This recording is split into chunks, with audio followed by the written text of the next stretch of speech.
Okay, new day, and we are going to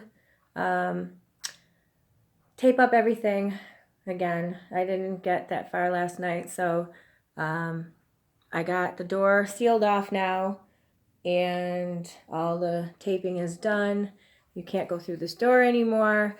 We're going to go around to the side door and in through there so that we don't get the house a mess. I moved everything out. We have everything in the dining room here that we should need for a little while. We have a 3-day weekend. It's Martin Luther King weekend this weekend. So we shouldn't have to get a lot of stuff out of the basement. And today is Thursday, so just one more work day, and then we'll be able to keep out of this room and go around the side. It is snowing like I had planned, which is great, so the dogs won't get all muddy going out the back. And most every room that I have has 2 ways in and out, which is great. And so the dogs are going to have to go out the back door to do their business, and we're going to go out the back door and get into the kitchen so we can work. So that is what we're doing today. I'm going to stop or pause now, and then we're going to go into the kitchen. Okay, so here we go out the back door. We're going to make sure we leave that unlocked. And on my planning here, I got a basket here, a laundry basket. It has my robe, some towels, and some stuff so that when I come back in, I'm going to change right here so I don't track the dust into the house. I'm going to my head's going to be dusty. I'm going to hopefully brush that off outside in this wonderful snow here. If it was summer, when I did this room here in the summer, I used the window as my exit. I taped the door off and I went out the window and then came around, and it worked out well. So this is where we're going, out the back through the side. Okay, so here we are in the side door. So I'm going to take off my shoes and put on my grubby slippers here, because I don't want water on my floor while I'm sanding, because it'll just turn it into mud and goop and stuff. So I taped off the basement door. Not that it's going to really harm much in the basement. I'm going to put a little more tape on there, though, just to keep it out. Okay, so here we are going up the stairs. And here we are. So this is my inside of my door, which should be pretty much sealed off and pretty airtight. There might be some puncture marks in the plastic itself from being a little rough on it, but I'll tape up any holes to make sure that the dust doesn't get through.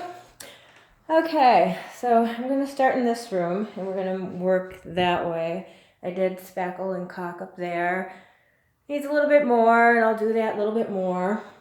I take these shelves down first, and then spackle. I'm going to take off this molding piece and do a little more. Now these walls aren't actually that bad. The only thing I found was that they had put this paneling on, and in order to get the paneling on, they pulled the molding out and stuffed it behind it, so it cockeyed the molding. I don't know what that is. So I had to hammer the molding back down after I got the paneling out from under it. Both this. Now they didn't take it up and lay it flush. They just kind of stuck it under the edge, so the panel was crooked. And I didn't notice until I tried to pull it off, and which is probably why after they paneled this, they did that. I don't know. I mean, the proper way is to cut it right on the edge and fit it in nicely and leave the molding alone. If you have a little bit of gap, you could use a putty if you really want to, but to mess up the molding or take the molding off, that's not the right way. So anyways, so here we see the duct that's here, which I'm keeping the duct, and there's a duct there for the bedroom behind. That's the heating system. Then we have the basement, which I can see right down inside the basement there in that little crack.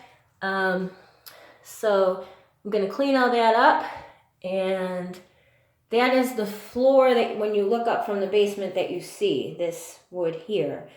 In here is the hardwood floor that they covered with the tile. So it is additional to the floor that's there on the basement ceiling. But while working on this, a lot of stuff tends to fall down through the joist or through the wood, because as you can see, it was a tongue and groove, and since the house is so old and dry, it's separated here.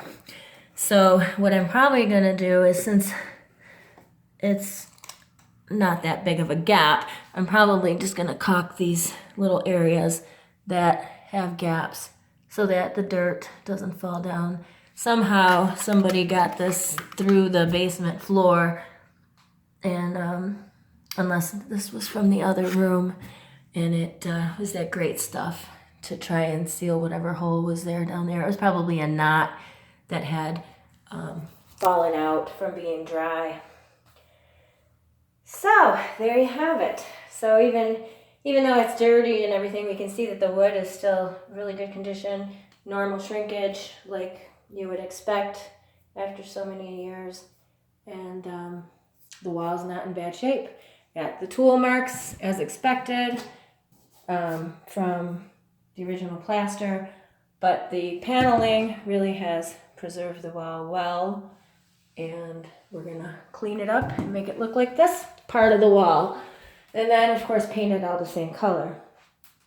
So I moved the fridge out, which is going to go here eventually, of course, and we're going to continue spackling and hopefully have this all painted by the weekend and the floor up, so that next week we have to have the walls painted before I want to sand the floor. So that's the goal. We want to get the walls painted first.